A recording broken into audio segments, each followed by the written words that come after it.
ya. Teologi soteria menurut ajaran dari surat Petrus yang pertama, dan teks Alkitabnya, teks Alkitab tunggal, saudara-saudara.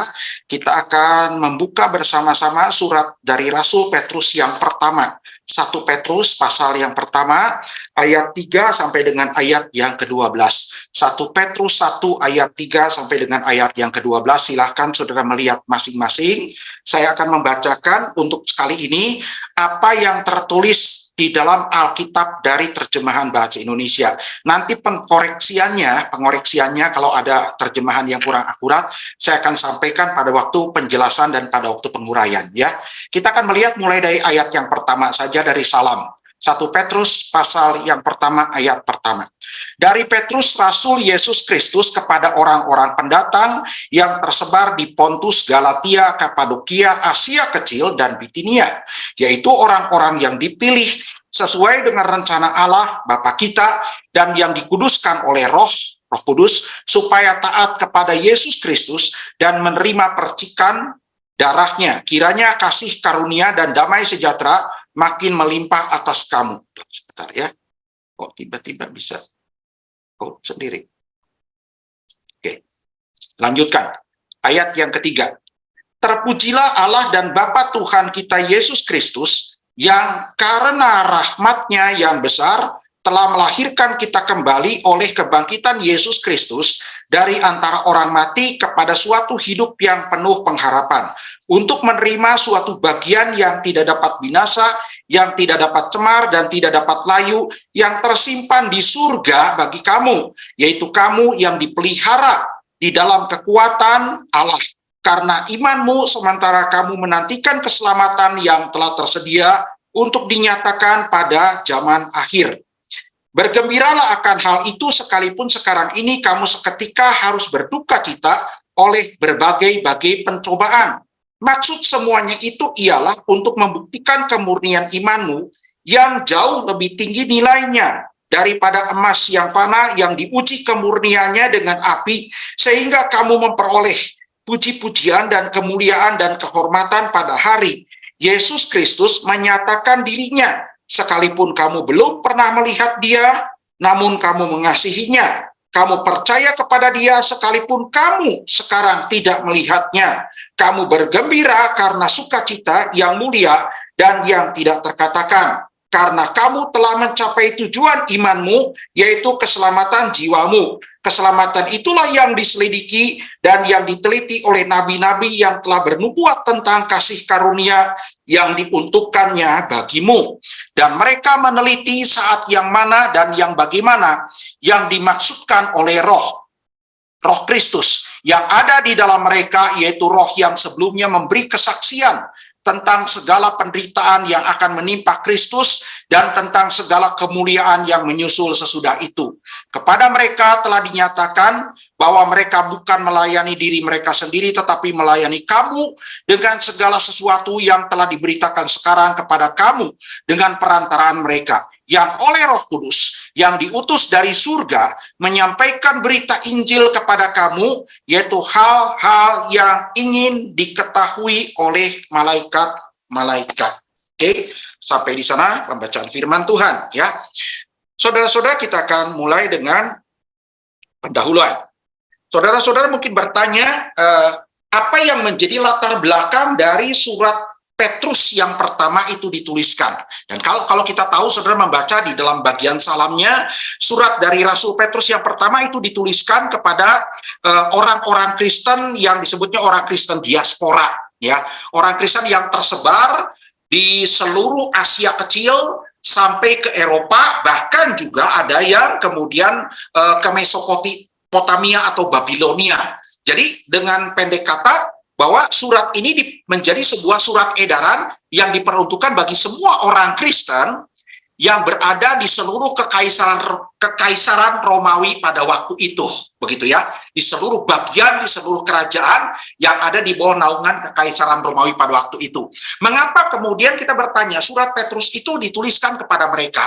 Karena kita tahu, saudara-saudara, bahwa pada waktu itu orang-orang Kristen, dan kalau kita melihat nada dan kemudian isi suratnya, ternyata orang Kristen yang ditulisi surat bukan berada di dalam keadaan baik-baik saja secara fisik begitu. Karena mereka itu sedang mengalami berbagai macam kesusahan dan penderitaan. Kesusahan yang juga dialami oleh semua orang, tetapi kemudian ditambahkan kepada mereka kesusahan yang tidak dialami oleh semua orang, yaitu kesusahan menjadi orang Kristen. Jadi, saudara-saudaraku yang dikasihi Tuhan, ini adalah satu realitas yang juga kita alami sebagai orang Kristen ketika kita masih hidup di dalam tubuh yang sekarang, di dalam badan yang sekarang, di dalam daging yang sekarang, dan di dalam dunia yang sekarang, dunia yang sudah rusak, dunia yang sudah jatuh ke dalam dosa ini. Nah, saudara-saudara, oleh karena itu kita tahu, selama kita masih hidup di dalam dunia yang sekarang ini, dan hidup di dalam tubuh ini, kita sebagai orang Kristen masih bisa, dan kemungkinannya lebih besar, mengalami berbagai macam kesusahan, yang membuat kita mengalami dan merasakan apa yang disebut sebagai penderitaan. Ya, berbagai macam kesusahan manusia, baik itu sakit penyakit. Contoh, kita lihat kan pandemi COVID-19 yang baru saja berlangsung dan sudah berada pada titik bagian akhirnya. Nah, kita tahu saudara-saudara, orang Kristen pun terkena. Bukan hanya orang yang tidak Kristen terkena, tapi orang Kristen pun terkena. Atau kemudian kita melihat saudara-saudara, ketika pandemi ini terjadi dan seperti bencana alam yang terjadi, maka kemudian itu akan menyebabkan kesusahan, ya, akan menyebabkan berbagai macam kekurangan, ya, bisa kekurangan makanan, kemudian kekurangan keuangan, finansial, ekonomi, itu dialami juga oleh semua orang, begitu. Nah, orang Kristen punya kelebihan penderitaan, ya, saudara-saudara. Bukan hanya orang Kristen akan mengalami juga penderitaan yang sama seperti orang-orang yang bukan Kristen.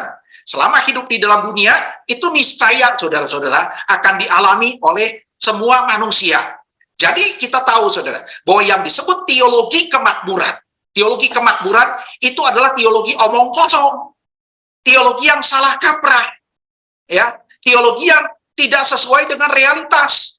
Mengatakan kalau orang sudah jadi Kristen, beriman kepada Kristus, dijauhkan dari segala penderitaan, dijauhkan dari segala kegagalan, dijauhkan dari segala sakit penyakit. Faktanya tidak seperti itu. Nah, bukan cuma itu saja, saudara-saudara. Bukan hanya orang Kristen akan mengalami juga penderitaan yang dialami oleh semua manusia, tetapi ditambahkan lagi penderitaan khusus sebagai orang Kristen, yaitu penderitaan karena kita sebagai orang Kristen menderita karena iman kita kepada Kristus, iman kita sebagai orang Kristen. Dan itulah yang dialami oleh para penerima dan para pembaca yang ditulisi oleh Rasul Petrus. Di mana mereka punya penderitaan lebih daripada orang lain. Mereka selain menderita kesulitan, menderita ekonomi, menderita sakit penyakit, bahkan kemiskinan, mereka kemudian dinista, bahkan dipersekusi, dianiaya oleh orang-orang yang bukan Kristen. Jadi mereka, orang Kristen itu di dalam dunia punya kelebihan penderitaan. Ya, sudah bukan kelebihan berkat, tapi kelebihan penderitaan, yaitu penderitaan selain mengalami yang disebut sebagai penderitaan manusiawi, juga penderitaan khusus sebagai orang Kristen.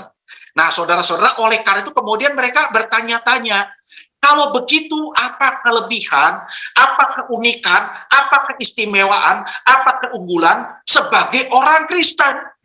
Kalau ternyata kita dalam tanda kutip lebih malang daripada orang-orang yang tidak Kristen, orang-orang yang tidak percaya kepada Tuhan Yesus, toh kita juga menderita dan bahkan lebih menderita daripada orang lain. Itu menjadi satu pertanyaan. Untuk menjawab hal itulah, kemudian surat Petrus dituliskan. Dan Petrus membukanya dengan sebuah keunikan. Yaitu apa, saudara? Bahwa walaupun orang Kristen, ya, seperti orang-orang yang bukan Kristen mengalami penderitaan, bahkan mereka punya penderitaan lebih lagi, tapi setiap orang Kristen, Petrus katakan, Petrus jelaskan, Petrus tegaskan, Petrus beritahu, orang Kristen itu punya kelebihan, punya keunikan, punya keunggulan, yaitu sesuatu yang mengagumkan, sesuatu yang mencengangkan, sesuatu yang sangat membanggakan, melebihi orang-orang non-Kristen. Orang Kristen punya sesuatu yang tidak dimiliki oleh orang-orang yang non-Kristen. Dan kelebihan itu disebut sebagai satu kelebihan yang mengagumkan. Punya satu keunikan, punya kelebihan yang mengagumkan. Dan saudara-saudara, hal inilah yang dinyatakan, disingkapkan di dalam 1 Petrus pasal 1 yang tadi kita sudah membaca dari mulai ayat yang ketiga sampai dengan ayat yang ke-12. Ya, oke. Saudara-saudara, kalau begitu apa yang disebut sesuatu yang mengagumkan itu yang dikatakan oleh Petrus kepada orang-orang Kristen? Oke. Nah, saudara, inilah yang disebut sebagai sesuatu yang tidak dimiliki oleh orang Kristen, kelebihan yang mengagumkan, yaitu bahwa setiap orang Kristen, ketika dia percaya kepada Tuhan Yesus Kristus, menjadi orang Kristen yang sungguh-sungguh, orang Kristen yang beneran Kristen, orang Kristen yang sejati. Arti Kristen adalah orang yang percaya dan mengikut Kristus. Itu adalah orang yang memperoleh dan sudah memiliki anugerah keselamatan yang kekal yang sangat mengagumkan dari Allah. Ya, jadi orang Kristen punya sesuatu yang tidak dimiliki oleh orang non-Kristen, yaitu apa? Anugerah dari Allah berupa sebuah keselamatan kekal, dan keselamatan kekal itu adalah sebuah keselamatan yang sangat mengagumkan. Saya sebut dengan sebuah istilah di dalam bahasa Inggris, the amazing salvation grace. The amazing salvation grace. Artinya apa, saudara-saudara? Satu anugerah dari Allah yang tidak diberikan kepada orang yang bukan Kristen, diberikan kepada orang-orang percaya, kepada orang Kristen. Yaitu apa? Sebuah keselamatan kekal. Keselamatan yang sifatnya itu bukan biasa-biasa saja. Keselamatan yang unik, keselamatan yang istimewa, yang disebut keselamatan yang mengagumkan. The amazing salvation grace. Pertanyaannya, saudara-saudara, mengapa disebut sebagai keselamatan itu mengagumkan? Mengagumkannya dari mana? Apa yang kemudian dijelaskan oleh Petrus untuk menegaskan kebenaran ini? Maka saudara-saudara, kita akan masuk kepada dua pertanyaan atau dua pernyataan yang dijelaskan. Ya, yang pertama adalah kita bertanya, saudara, bagaimanakah kebenaran tentang keselamatan yang disebut keselamatan yang mengagumkan itu diungkapkan oleh Petrus? Dan ternyata, saudara, dijelaskan dengan 5 poin. 5 poin yang menjelaskan bahwa keselamatan yang dianugerahkan kepada orang Kristen yang tidak dimiliki oleh orang yang bukan Kristen itu begitu mengagumkan karena adanya 5 hal ini. 5 hal ini adalah 5 poin yang akan saya jelaskan selama kurang lebih 1 jam ini, saudara-saudara. Ya. Pertanyaannya, saudara-saudara, 5 poin ini apa saja? Yang pertama, kita lihat. Seperti minggu lalu, ya, kalau kita berbicara tentang keselamatan, dimulai daripada keselamatan itu kalau dikatakan sebagai anugerah, anugerah dari siapa? Pembuatnya siapa? Asalnya dari mana? Penciptanya siapa? Nah, kita seperti itu juga, saudara-saudara, melihat Petrus menguraikan keselamatan itu pengkreasinya, kreatornya, itu adalah Allah Bapa dan Yesus Kristus. Kalau dikatakan keselamatan yang kekal itu berasal dari Allah, berasal dari Tuhan, pribadi mana yang memberikan keselamatan itu? Pribadi mana yang membuat mengkreasi keselamatan kekal ini? Nah, saudara-saudara, kalau masih ingat dengan penjelasan saya berdasarkan surat Efesus pasal yang pertama, masih ingat minggu lalu, saudara, yang menciptakan keselamatan yang kekal itu siapa, saudara? 3 pribadi dari Allah Tritunggal, Bapa, Anak, dan Roh Kudus. Bapa, Allah, Anak, dan Roh Kudus. Bapa yang mengordinasikan keselamatan, masih ingat? Kemudian Allah, Anak, Yesus Kristus yang merealisasikan keselamatan, dan Roh Kudus yang mengaplikasikan keselamatan. Itu berdasarkan surat Efesus. Tapi kita lihat, sudah berdasarkan apa yang dipaparkan oleh surat Petrus yang pertama dari ayat yang ketiga sampai dengan ayat yang ke-14, ternyata hanya 2 pribadi yang disebutkan oleh Petrus, yang dijelaskan oleh Petrus sebagai asal mula sumber dari keselamatan itu, yang menciptakan keselamatan itu. Yaitu apa? Keselamatan yang kekal bagi manusia, bagi orang percaya, itu adalah karya atau hasil karya, masterpiece-nya dari Allah Bapa dan Tuhan Yesus Kristus. 2 pribadi saja, saudara-saudara.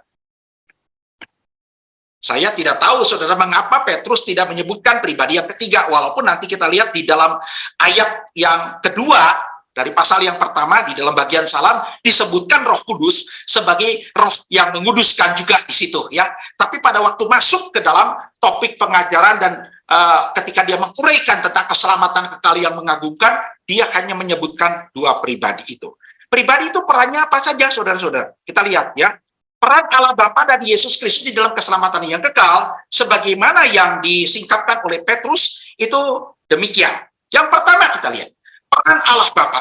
Allah Bapa di dalam menciptakan dan menganugerahkan keselamatan kekal itu telah memulainya dengan satu pekerjaan yang disebut telah meregenerasi, melahirkan baru, melahirkan kembali natur rohani orang-orang Kristen untuk kemudian dipersiapkan menjadi anak-anaknya. Dan ini saudara-saudara dijelaskan di dalam ayat yang ketiga, di mana Allah Bapa telah melahirkan orang Kristen kembali melalui sebuah karya, yaitu karya penebusan, karya penyelamatan dari Yesus Kristus. Coba kita lihat saudara ayat yang ketiga. Kembali lagi ayat yang ketiga. Ya. Ayat ketiga mengatakan, terpujilah Allah dan Bapa Tuhan kita Yesus Kristus, yang karena rahmat-Nya yang besar, atau lebih tepat diterjemahkan, who according to His abundant mercy, yang karena kemurahannya yang berlimpah, bahasa Indonesia mengatakan telah melahirkan kita, orang percaya kita kembali. Tapi di dalam bahasa Inggris memakai bentuk perfect tense, begitu. Perfect tense dalam bahasa Yunaninya, ya.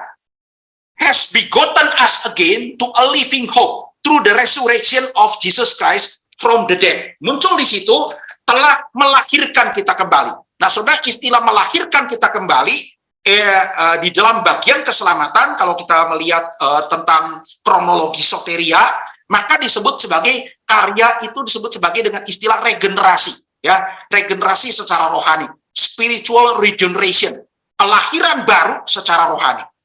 Nah, saudara, menarik sekali di dalam ayat yang ketiga itu Petrus ketika menggambarkan bahwa Allah Bapa kita telah membuat kita dilahirkan kembali, dan kelahiran kembali merupakan tahap pertama dari perwujudan keselamatan. Tanpa kelahiran kembali tidak ada pertobatan, tidak ada keselamatan, maka itu dilakukan oleh pribadi Bapa. Menarik, saudara-saudara.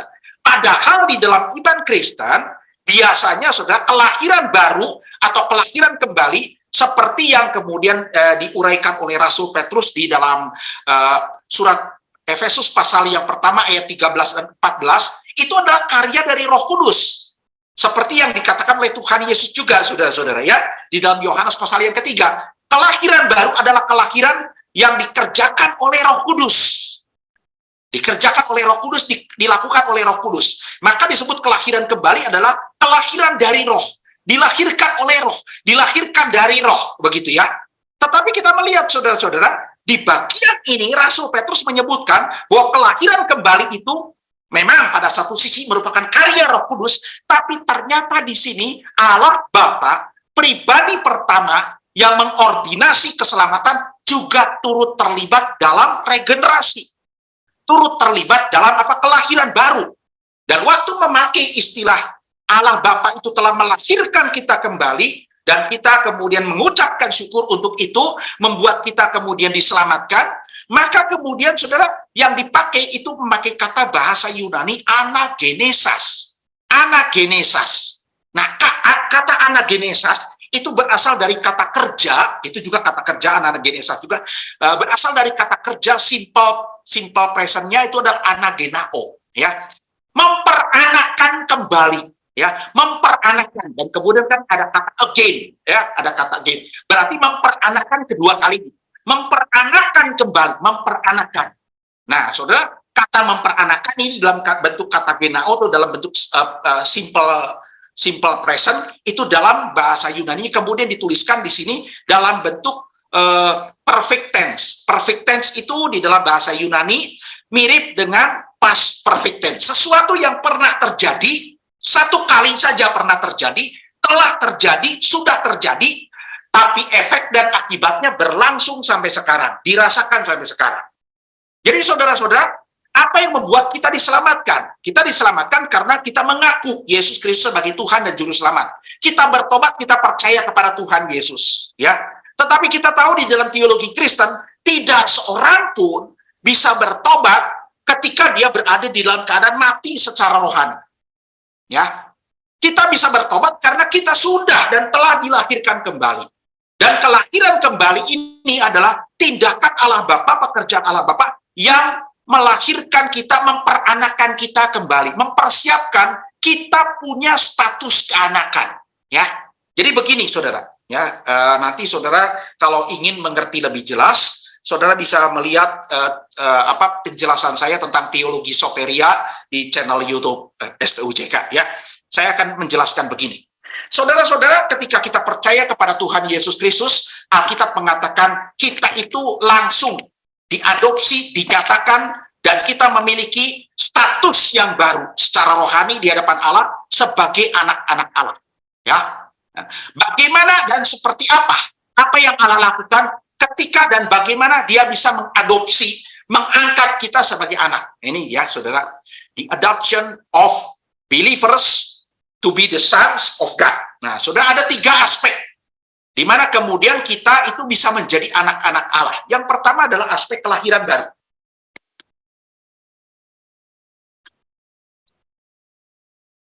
Ini terjadi sebelum kita percaya. Terjadi sebelum kita bertobat. Ya.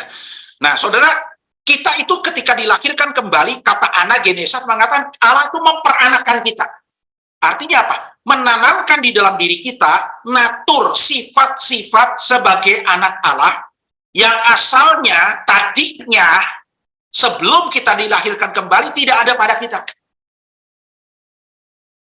Tidak ada pada kita, saudara. Kita itu dulu adalah anak-anak kegelapan, anak-anak dosa, anak-anak si jahat. Kenapa? Karena kita sekalian ketika Adam jatuh ke dalam dosa, kita sebagai keturunnya dikandung dan dilahirkan dalam dosa, mewarisi sifat-sifat dosa. Natur yang menguasai kita itu adalah dosa. Ya, sifat asali, natur itu sifat asali yang tidak dapat diubah. Itu adalah dosa. Nah, bagaimana seorang yang punya natur berdosa bisa menjadi anak Allah? Sesuatu hal yang tidak mungkin. Maka kemudian harus terlebih dahulu natur yang berdosa itu sinful nature-nya diubah, dilahirkan kembali, dijadikan natur anak. Dari natur dosa menjadi natur anak Allah, sifat anak Allah.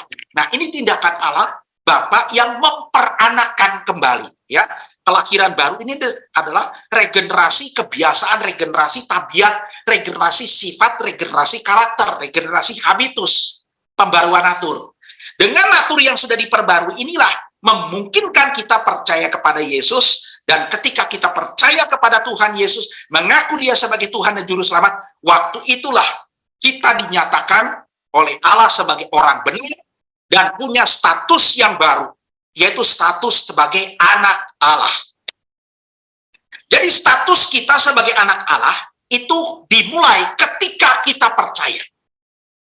Tetapi natur keanakan kita sudah Allah berikan kepada kita ketika kita dilahirkan kembali. Begitu ya. Waktu kita dilahirkan kembali, kita sudah punya natur anak Allah, tapi belum punya status anak Allah. Status sebagai anak Allah, ya, secara rohani itu baru kita peroleh ketika kita percaya kepada Yesus dan dinyatakan benar, mengalami pembenaran, dan dilegalkan status kita sebagai anak Allah, diperbarui statusnya. Di sini kelahiran kembali itu memperbarui natur, tapi kemudian pembenaran setelah kita percaya itu mengalami apa yang disebut sebagai pembaruan natur. Nanti kemudian oleh Roh Kudus akan diproses dalam pengudusan seumur hidup. Ini ditransformasi aktusnya, tindakannya, perbuatannya.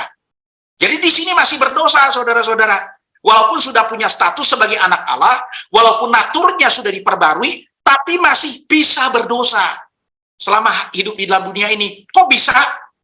Apakah Tuhan tidak bisa? Kemudian dalam sekejap, waktu kita sudah dilahirkan kembali, kita mengaku Tuhan Yesus, langsung Tuhan menjadikan kita sama sekali tanpa dosa. Bisa nggak? Bisa.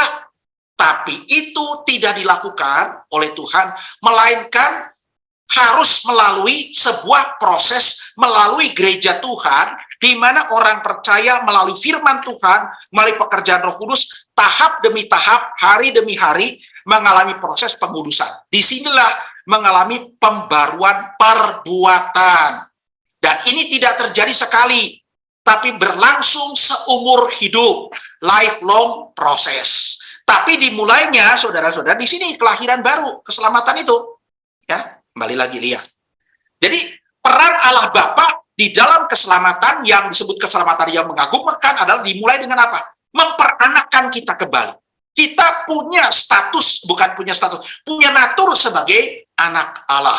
Nah, itulah natur itu yang membuat kita percaya kepada Tuhan Yesus, mengikut Dia, dan dibenarkan, dan punya status yang baru. Nah, saudara-saudara, pertanyaannya, sarana apa yang Allah Bapa pakai untuk melahirkan kita kembali? Ternyata Allah Bapa, saudara, waktu memperanakan kita kembali, memakai sebuah sarana. Dan itu adalah satu-satunya sarana. Yaitu sarananya adalah apa? Coba kita lihat, saudara.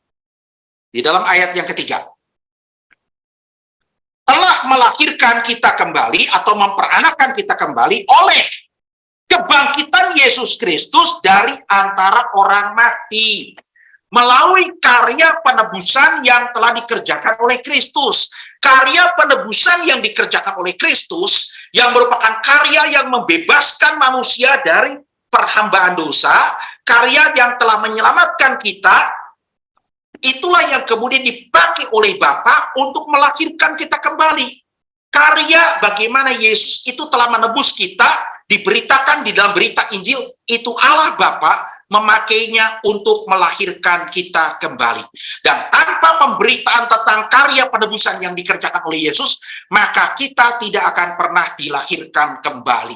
Jadi Allah Bapa ataupun Roh Kudus memakai karya pemberitaan Injil, karya penebusan yang dikerjakan oleh Yesus sebagai satu-satunya sarana untuk melahirkan dan memperanakan kita kembali.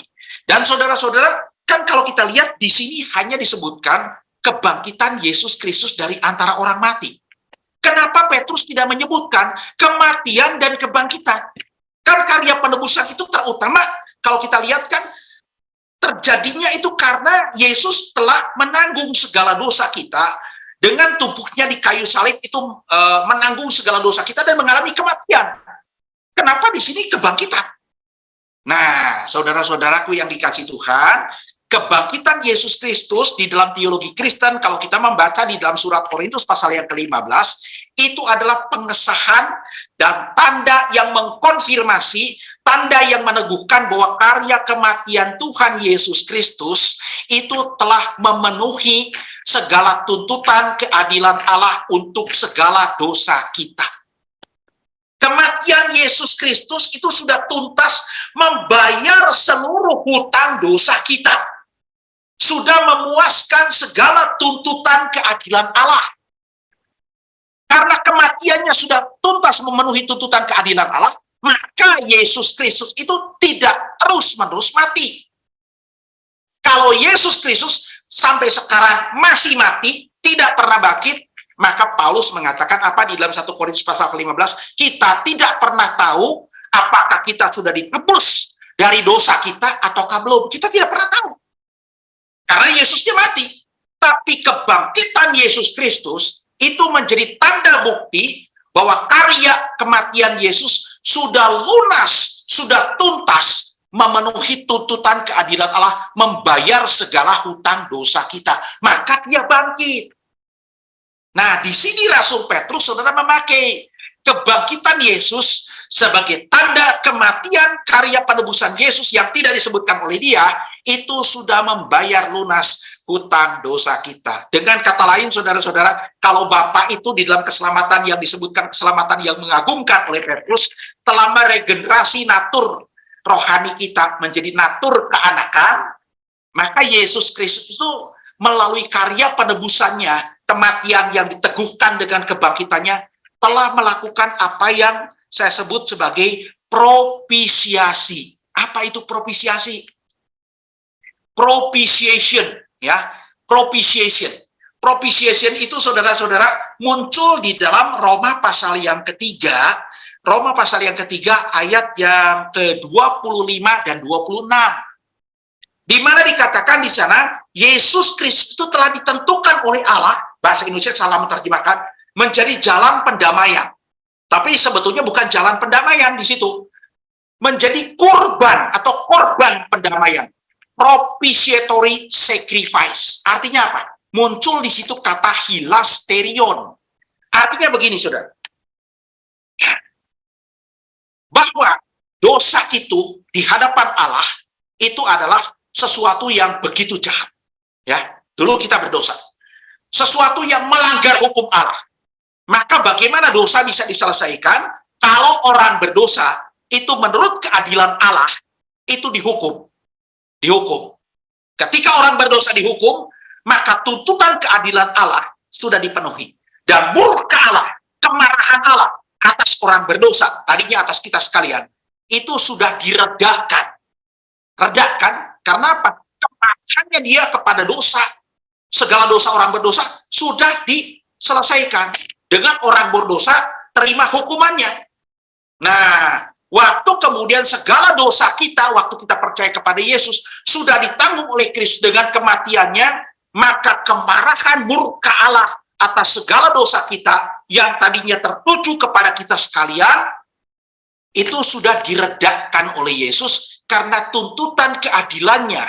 Orang berdosa harus dihukum, sudah dipenuhi. Inilah yang disebut sebagai propisiasi.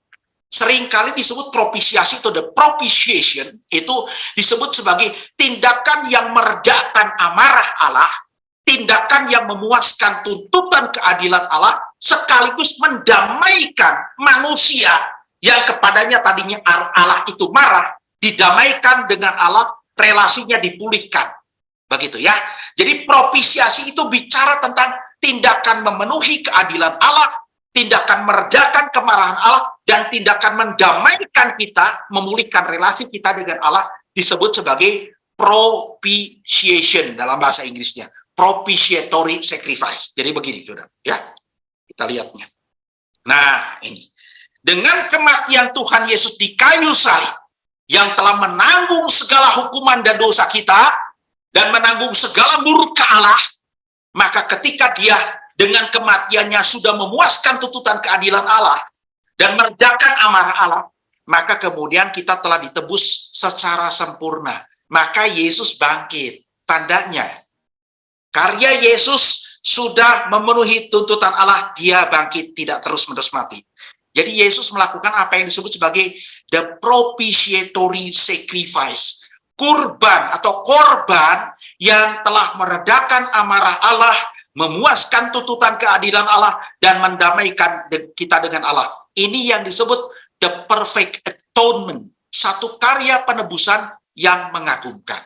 Ya, dan itu yang dijelaskan oleh Petrus dalam satu ayat saja, saudara bayangkan. Ya, oke. Ini yang pertama, bicara tentang keselamatan yang mengagumkan, bicara tentang siapa yang menjadi kreatornya, pengkreasi keselamatan yang mengagumkan. Petrus menyebutkan dua pribadi, yaitu Bapa yang meregenerasi, Yesus yang melakukan apa? Propisiasi, begitu. Kemudian yang kedua, poin kedua. Yang kedua adalah keselamatan disebut keselamatan yang mengagumkan, keselamatan kekal yang mengagumkan, the amazing salvation grace, karena keselamatan yang diberikan oleh Allah kepada kita, itu adalah satu keselamatan yang punya asuransi, jaminannya, itu tidak akan pernah bisa hilang. Ini kan seringkali saudara pertanyakan, apakah keselamatan bagi orang-orang percaya, bagi orang-orang Kristen, itu bisa hilang atau tidak? Menjadi sebuah pertanyaan. Nah, kita lihat saudara nanti di dalam ayat keempat dan ayat kelima, bahwa ternyata Alkitab, khususnya surat Petrus pasal yang pertama ayat 3 dan 4, itu menjelaskan, keselamatan bagi orang-orang percaya, Kristen sejati, itu sesungguhnya tidak pernah bisa hilang. Ya, nah ini kan sebuah pertanyaan yang seringkali muncul di dalam benak kita, dan kita merasakan khawatir keselamatan yang kita miliki itu bisa hilang. Hingga pertanyaan, apakah hilang? Kalau hilang nggak selamat, apakah tetap selamat? Dan seterusnya, dan seterusnya. Menariknya saudara-saudara, bukan hanya jemaat, ya, bukan hanya orang Kristen awam, bukan hanya orang Kristen biasa yang bertanya tentang hal ini dan salah mengerti hal ini. Banyak orang Kristen yang menganggap bahwa keselamatan itu bisa hilang. Bahkan para hamba Tuhan, para pendeta pun masih percaya keselamatan bisa hilang, saudara-saudara. Tapi mari kita melihat kepada apa yang Alkitab katakan. Ternyata Alkitab mengatakan keselamatan itu tidak bisa hilang. Kenapa keselamatan bagi orang Kristen yang sejati tidak akan hilang? Disebabkan oleh dua faktor berikut. Ya, dua faktor. Ada dua faktor yang dijelaskan oleh Petrus yang membuat keselamatan kita betul-betul mengagumkan. Yang pertama, keselamatan kekal bagi orang-orang Kristen, disebutnya makanya keselamatan juga keselamatan kekal. Kalau bisa hilang berarti nggak kekal, temporary. keselamatan yang fana, begitu. Keselamatan kekal bagi orang Kristen adalah warisan dari Allah Bapa bagi semua orang percaya yang menjadi anak-anaknya, di mana keselamatan itu sebagai sebuah warisan. Warisan yang bagaimana? Warisan yang sifatnya itu tidak bisa rusak, tidak bisa tercemar lagi oleh dosa, dan tidak bisa hilang. Yang mana keselamatan itu tersimpan aman di surga. Coba kita lihat lagi ayat yang keempat. Ayat yang keempat. Dikatakan demikian, ya. Kita itu dilahirkan atau diperanakan kembali untuk apa? Masuk ke dalam satu hidup yang penuh pengharapan. Ayat ketiga. Ayat keempat mengatakan apa? Untuk menerima. Nah, ini saudara. Pakai kata kerja. Untuk menerima satu bagian yang tidak dapat binasa, yang tidak dapat cemar, dan yang tidak dapat layu, yang tersimpan di surga bagi kamu. Saudara, ayat bahasa Indonesia tidak jelas. Saya tadi mengatakan harus terjemahkan ulang. Bahasa Inggris itu mengatakan begini. Kita itu dilahirkan, diperanakan kembali untuk masuk ke dalam hidup yang penuh pengharapan, yaitu apa? To an inheritance. Masuk ke dalam sebuah warisan. Keselamatan kekal itu bukan suatu bagian. Di sini enggak. Satu bagian itu apa sih? Enggak jelas. Satu warisan, inheritance. Satu warisan dari Allah Bapa kepada anak-anaknya. Keselamatan itu diwariskan, begitu kan? Oke. Keselamatan yang bagaimana? Yang disebut di warisan, to an inheritance, incorruptible, and undefiled, and does not fade away. Tiga hal ini. Pertama, incorruptible. Apa artinya incorruptible? Tidak bisa rusak. Keselamatan kita nggak bisa rusak. Jangankan hilang, rusak aja nggak bisa. Lalu dikatakan undefiled. Tidak bisa lagi tercemar. Kita masih bisa berbuat dosa, tapi keselamatan kita nggak bisa hilang oleh karena dosa kita. Nggak bisa tercemar, tetap ada. Dan dikatakan, that does not fade away. Reserved in heaven for you. Does not fade away. Will not fade away. Artinya apa? Tidak akan berlalu. Tidak akan bisa hilang. Tersimpan di surga bagi kamu. Jadi keselamatan yang Allah berikan, itu nggak bisa hilang, karena sifat keselamatannya begitu, keselamatannya sendiri begitu, saudara. Jadi kalau orang-orang Kristen, maafkan saudara, ya, kalau ada di antara saudara yang ikut STUJK, baik lewat Zoom ataupun lewat YouTube channel, masih percaya keselamatan yang Allah karuniakan, di dalam Yesus bisa hilang, saudara itu menghina firman Tuhan, tidak percaya kepada firman Tuhan. Menghina keselamatan dari Tuhan. Kenapa? Alkitab mengatakan keselamatan yang Allah berikan itu satu warisan yang sifatnya adalah apa? Incorruptible, tidak bisa rusak. Lalu apa? Undefiled, tidak bisa tercemar. Dan dikatakan apa? Will not fade away, tidak akan bisa berlalu. Yang dikatakan reserved in heaven for you, tersimpan di surga bagi kamu sekalian. Sudah sangat jelas. Ya, puji Tuhan. Kita menganggap keselamatan kita, dan mungkin bukan kita menganggap, kita takut keselamatan kita bisa hilang. Ternyata Allah memberikan keselamatan yang nggak bisa hilang. Jangankan hilang, rusak aja nggak bisa. Jangankan hilang, tercemar saja tidak bisa. Ini yang pertama. Yang kedua, kita lihat. Yang pertama, sifat keselamatannya. Yang kedua adalah orang yang terima keselamatannya. Kalau saudara sudah berada di dalam keselamatan, ketika kita percaya kepada Tuhan Yesus Kristus, ayat yang kelima, dikatakan apa? Ya, ayat kelima, yaitu kamu yang dipelihara di dalam kekuatan Allah, karena imanmu sementara kamu menantikan keselamatan yang telah tersedia untuk dinyatakan pada zaman akhir. Bahasa Indonesia kembali lagi kurang akurat dalam menerjemahkan. Itu di dalam bahasa Inggris dikatakan, who are kept atau who are protected by the power of God through faith for salvation ready to be revealed in the last time. Jadi saudara-saudara, Petrus mengatakan, kitanya sendiri sang penerima keselamatan itu dipelihara, dijaga, diproteksi, dilindungi iman kita oleh Allah. Iman yang membuat kita percaya kepada Yesus, yang mana iman kita hasil kelahiran baru, itu Allah tidak biarkan. Tapi Allah proteksi dengan kekuatannya by the power of God, Dengan kekuasaannya sendiri, Allah Bapa yang sudah mengaruniakan, menjaga iman kita, melindungi iman kita, memproteksi iman kita, sampai apa dikatakan? Sampai the last time, until the last time. Sampai hari di mana kita keselamatan kita itu, yang sudah tersimpan di surga, nggak bakal rusak, itu kita terima. Jadi saudara-saudara, ini yang dijelaskan. Luar biasa kan? Jadi ada sebuah asuransi, ada sebuah jaminan keselamatan yang kekal, jaminan yang pasti yang dijamin oleh firman Tuhan untuk kita sekalian sang penerima keselamatan. Keselamatan kita yang kita terima, yang kita warisi di dalam Tuhan Yesus tidak bisa hilang. Pegang firman Tuhan. Sekali lagi, kalau saudara percaya keselamatan bisa hilang, saudara menghina kemahakuasaan Allah yang menjaga kita. Jadi kalau bicara keselamatan, saudara-saudara, jangan lihatnya keselamatan itu dari sudut pandang kita. Kalau keselamatan memang bergantung pada kita, pada kekuatan diri kita.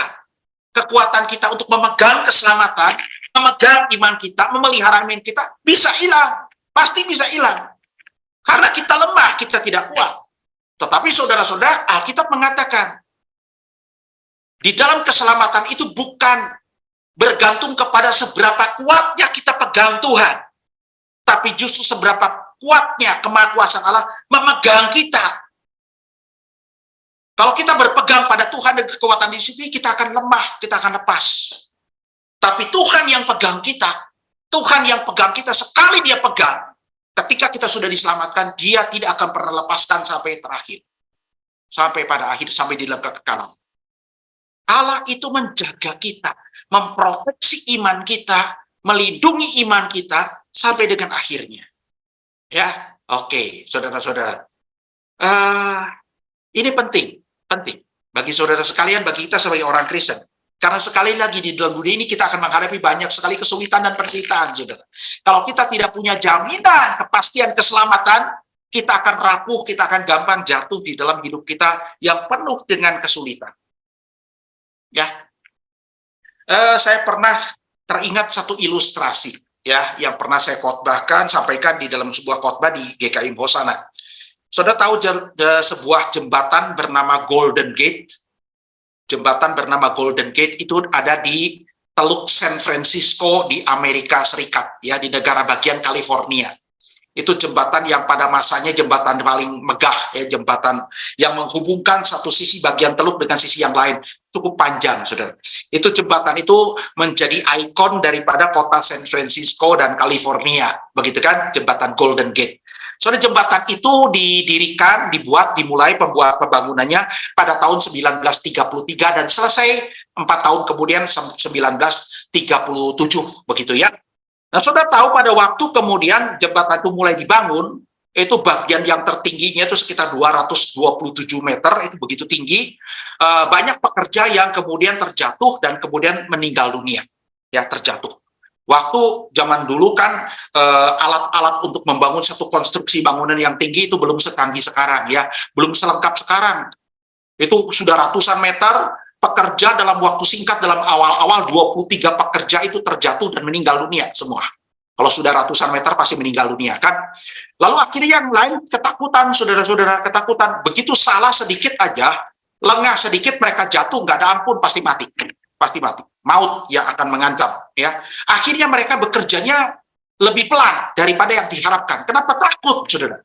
Akhirnya kemudian untuk itu pemerintah negara bagian California memutuskan satu hal, yaitu membangun satu jaring yang begitu besar untuk jaring itu untuk menampung kalau ada pekerja yang jatuh dari tempat ketinggian supaya mereka tidak mati tapi melainkan selamat.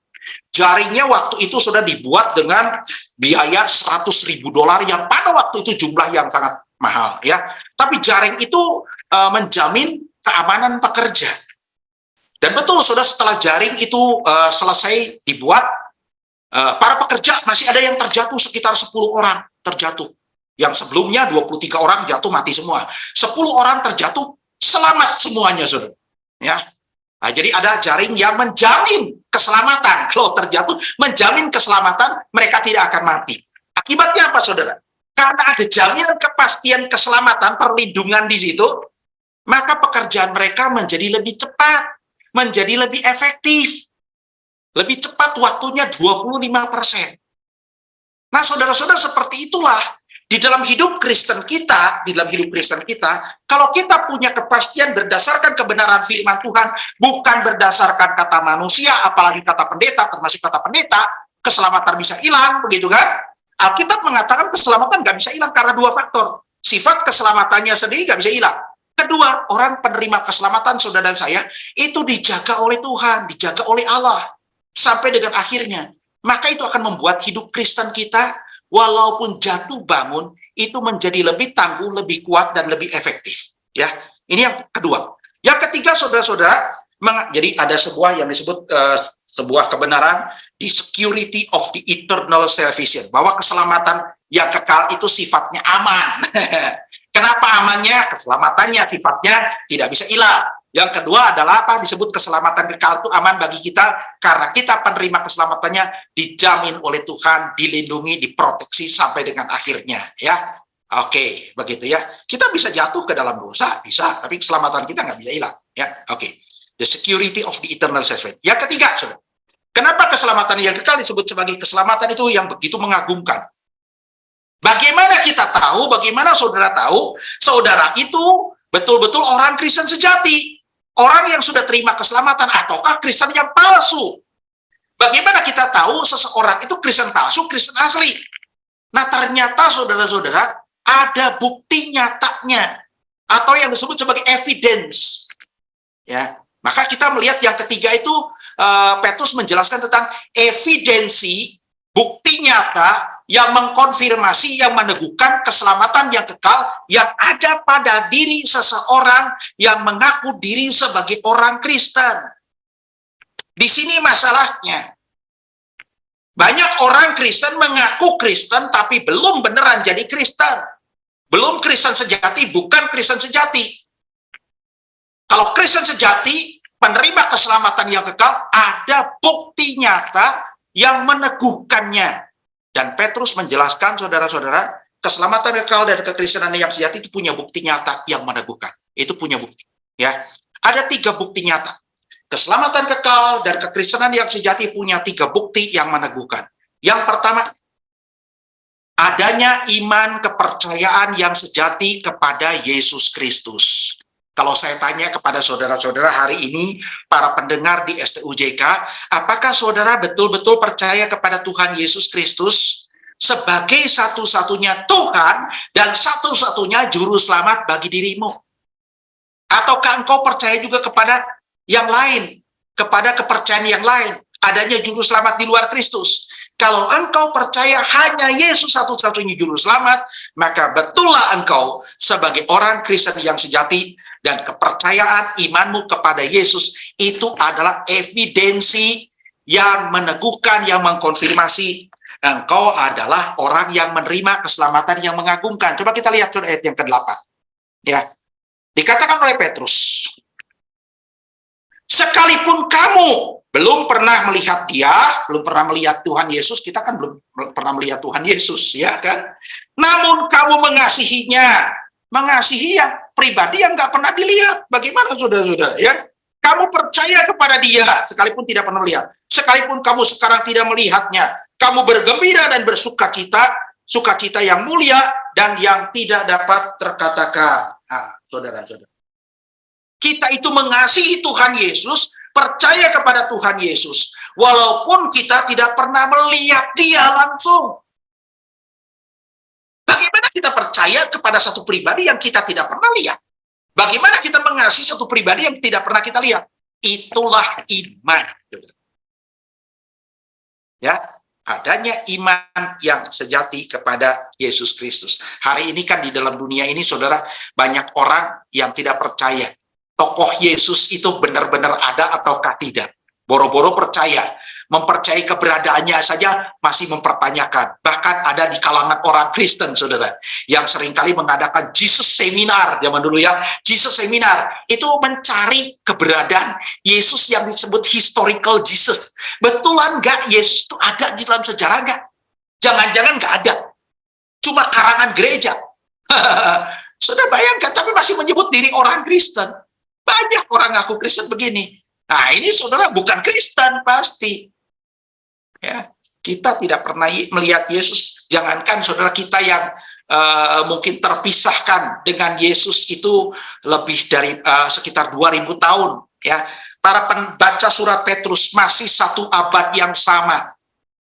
Ya, di diaspora itu, di Asia Kecil, Eropa, sampai kemudian Mesopotamia, orang Kristen diaspora. Petrus mengatakan, mereka itu percaya kepada Yesus sekalipun belum pernah melihat Yesus. Mengasihi Yesus, belum pernah melihat Yesus. Percaya. Lain halnya dengan 12 rasul. Saksi mata, eyewitnesses, pernah meraba, pernah melihat Tuhan Yesus. Ini nggak pernah melihat, percaya. Nah, itulah iman, saudara. Dan ini iman bukan berasal dari diri kita sendiri. Anugerah Tuhan. Anugerah dari Allah Bapa, anugerah dari Roh Kudus. Yang kedua, adanya iman yang percaya kepada Yesus, dan iman itu kemudian, kalau betulan ada, teruji nyata melalui berbagai macam kesusahan. Iman percaya kepada Yesus diuji dengan berbagai macam kesusahan, nggak hilang. Nah, coba kita lihat ayat 6 dan ayat yang ke-7. Ayat 6 dan ayat yang ke-7. Bergembiralah akan hal itu, sekalipun sekarang ini kamu harus seketika berduka cita oleh berbagai-bagai pencobaan. Maksud semuanya Tuhan mengizinkan pencobaan itu, membuat kita susah, itu adalah yang untuk membuktikan kemurnian imanmu yang jauh lebih tinggi nilainya daripada emas yang fana, yang diuji kemurniannya dengan api, sehingga kamu memperoleh puji-pujian dan kemuliaan dan kehormatan pada hari Yesus Kristus menyatakan dirinya. Nah, saudara-saudara, inilah salah satu penjelasan mengapa Tuhan itu masih mengizinkan kita sebagai orang Kristen mengalami berbagai macam pergumulan, kesusahan, penderitaan, bahkan sakit penyakit. Ya. Waktu kita mengalami kesusahan, saya juga ngalamin, ya, saya manusia juga. Kita akan menjerit, kita akan menangis, kita akan melenguh, kita akan mengeluh, bahkan melenguh.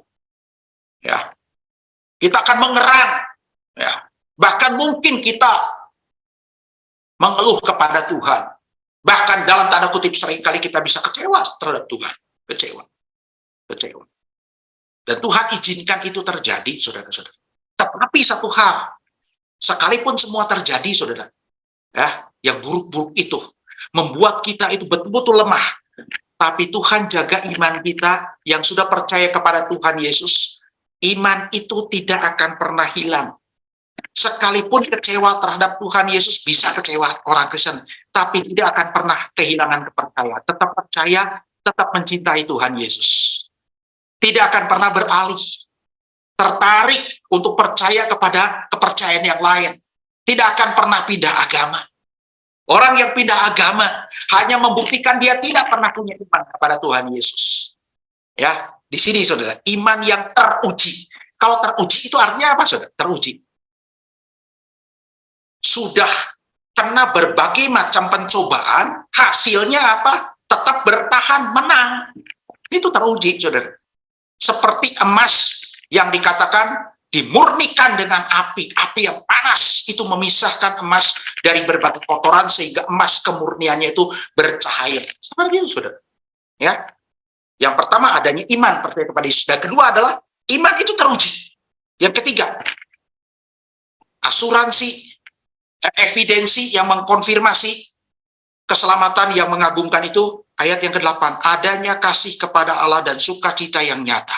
Coba kita lihat lagi ayat yang ke-8.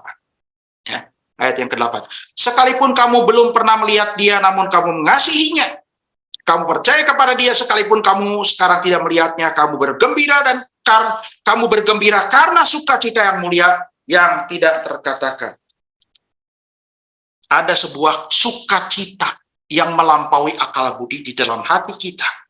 Karena percaya kepada Tuhan Yesus. Di tengah-tengah kesulitan dan penderitaan, di tengah-tengah tangisan, ya, dan kegetiran, kita tetap punya damai, sejahtera, sukacita, dan juga kasih kepada Tuhan kita, Yesus Kristus, kasih kepada Allah, dan kasih kepada sesama manusia. Ini penting, saudara-saudara. Ya, pertanyaannya, apakah saudara sebagai orang yang sudah diselamatkan? Nah, keselamatan yang kekal itu bukan hanya dijamin tidak akan bisa hilang, ya, tapi juga keselamatan yang kekal itu punya evidensi yang mengkonfirmasi. Ya, ada evidensi dan konfirmasi. Iman percaya kepada Tuhan Yesus, iman yang teruji dan kasih kepada Allah. Ya. Kemudian yang keempat. Kalau begitu definisi keselamatan yang dijelaskan oleh Petrus itu apa sih? Definisinya apa? Nah, dari sini kita bisa melihat, saudara.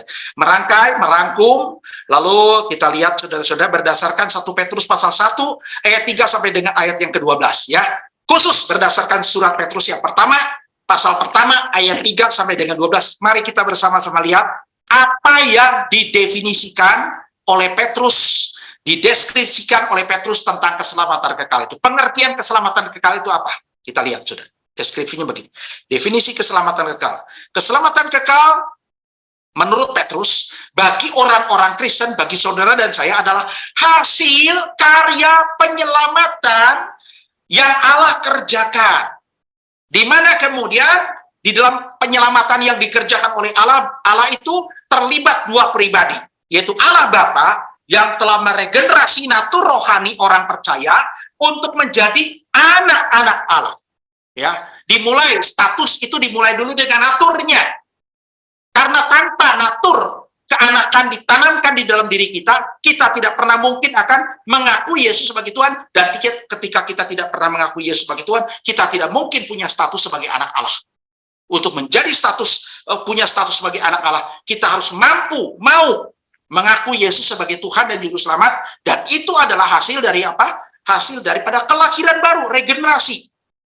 Nah, di mana kemudian kita lihat, saudara, Allah Bapa melakukan regenerasi melalui karya penebusan dari Yesus Kristus yang telah melakukan propisiasi kepada Allah Bapa untuk segala dosa dari semua orang yang telah ditebusnya. Di mana propisiasi itu karya penebusan yang dikerjakan oleh Yesus yang telah meredakan amarah Allah, yang telah memuaskan tuntutan keadilan Allah, yang telah mendamaikan orang berdosa yang ditebus oleh Kristus dengan Allah, disebut propisiasi, itu diteguhkan menurut Petrus dengan kebangkitan Yesus dari kematian. Jadi sekali lagi definisi keselamatan yang kekal apa, saudara? Keselamatan kekal bagi orang-orang Kristen adalah hasil karya penyelamatan dari Allah Bapa yang telah meregenerasi natur rohani orang Kristen untuk menjadi anak-anaknya melalui karya penebusan dari Yesus Kristus yang telah melakukan propisiasi kepada Allah Bapa untuk segala dosa dari semua orang yang telah ditebusnya. Ya, cukup jelimet ya. Tapi memang itulah kebenaran firman Tuhan, saudara. Ya, oke. Yang terakhir, saudara. Yang terakhir adalah keselamatan menjadi keselamatan yang mengagumkan. Apa buktinya? Nah, dijelaskan oleh Petrus, adanya apa yang disebut bagian pokok yang kelima adalah apa yang disebut sebagai studi dan proklamasi, pembelajaran, penelitian, penyelidikan, ya, pembahasan tentang keselamatan yang kekal dan pemberitaan tentang keselamatan yang kekal itu membuktikan keselamatan itu begitu mengagumkan. Ya, jadi begini, saudara, bahwa kita tahu keselamatan yang Allah karuniakan itu begitu mengagumkan, keselamatan kekal itu ditunjukkan, dibuktikan dengan adanya apa? Studi, pembelajaran, penyelidikan yang dilakukan terus-menerus, dan proklamasi yang dilakukan terus-menerus melalui Injil keselamatan yang dilakukan oleh dan dimulai oleh para nabi dan bahkan oleh para malaikat Tuhan. Dan kita lihat, saudara-saudara, keselamatan kekal itu dibuktikan sebagai keselamatan yang mengagumkan dengan adanya dua tindakan. Pertama, studi. Coba kita membaca. Studi tentang kebenaran anugerah keselamatan kekal yang dilakukan oleh para nabi dan bahkan oleh para malaikat Allah. Coba kita lihat ayat yang ke-10 dan sampai dengan ayat 12. Saya bacakan lagi ya. Keselamatan kekal itulah yang diselidiki dan diteliti oleh nabi-nabi yang telah bernubuat tentang kasih karunia yang diuntukkan bagimu. Ya, ayat 10 dalam bahasa Inggris dikatakan apa? Of this salvation, tentang keselamatan ini, the prophets have inquired and searched carefully, who prophesied of the grace that would come to you. Ya, jadi keselamatan itu oleh para nabi telah saudara, diselidiki dan diteliti carefully dengan seksama oleh para nabi perjanjian lama. Sebelum Kristus datang, para nabi, bahkan bapak-bapak leluhur yang menjadi pemberita firman Tuhan dalam zaman perjanjian lama, itu bukan hanya mereka memproklamasikan, tapi mereka meneliti, mereka mempelajari, mereka melakukan sebuah studi untuk mengerti, memahami keselamatan yang Allah anugerahkan, yang begitu mengagumkan itu yang Allah berikan kepada umatnya. Itu dilakukan pembelajaran studi, pengkajian yang terus-menerus. Bahkan itu dilakukan bukan cuma oleh para nabi, tapi juga dikatakan apa? Kita lihat ayat yang ke-12. Ya. Kepada mereka telah dinyatakan bahwa mereka bukan melayani diri mereka sendiri, tetapi melayani kamu dengan segala sesuatu yang telah diberitakan sekarang kepada kamu dengan perantaran mereka yang oleh Roh Kudus yang diutus dari surga menyampaikan berita Injil kepada kamu, yaitu hal-hal yang ingin juga diketahui oleh para malaikat. Jadi saudara, hal-hal yang ingin diketahui oleh para malaikat nggak jelas, saudara, dalam bahasa Inggris, things which angels desire to look into. Ya, jadi saudara-saudara, kita lihat para nabi saja yang kepada mereka keselamatan itu diberitakan untuk kepentingan umat Tuhan, bukan untuk kepentingan diri mereka. Itu mereka tertarik.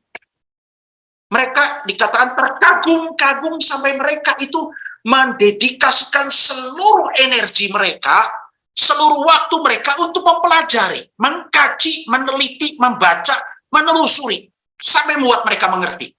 Studi tentang keselamatan yang kekal, yang Allah sudah rencanakan dari kekekalan sebelumnya.